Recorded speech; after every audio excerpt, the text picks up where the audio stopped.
രക്ഷയുടെ 3 തലങ്ങളിൽ ഒന്നാമത്തേത്, നാം യേശുവിനെ പോലെ ആയിത്തീരുവാനായി ജാതികളുടെ അപ്പോസ്തലൻ എന്ന് പേരുകേട്ട പരിശുദ്ധനായ പൗലോസ് ശ്ലീഹ റോമാലേഖനത്തിൽ കൂടി ക്രിസ്തീയ ജീവിതത്തിലെ രക്ഷയുടെ 3 തലങ്ങളെക്കുറിച്ച് വെളിച്ചം പകരുന്നു.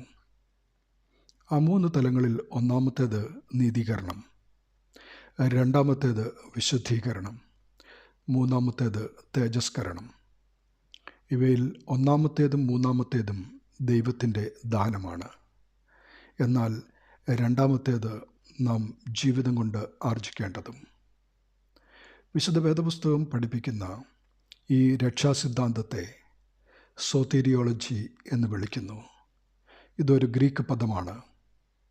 It deals with the concepts of salvation. It is the doctrine of salvation. Soteriology എന്ന രക്ഷാസിദ്ധാന്തത്തിലെ മർമ്മപ്രധാനമായ ആശയങ്ങൾ 4 salvation is in and through Christ. രക്ഷ എന്നത് ക്രിസ്തുവിലും ക്രിസ്തുവിലൂടെയും മാത്രമാണ്. രണ്ടാമത്തേത്, salvation is not an event or one time phenomenon. മറിച്ച് രക്ഷ എന്നത് ജേർണി അഥവാ യാത്രയാണ്. 3, രക്ഷ നമ്മുടെ ഇഷ്ടമനുസരിച്ച് ആർജിക്കാവുന്നതല്ല. രക്ഷ ദൈവത്തിൻ്റെ ദാനമത്രയാകുന്നു.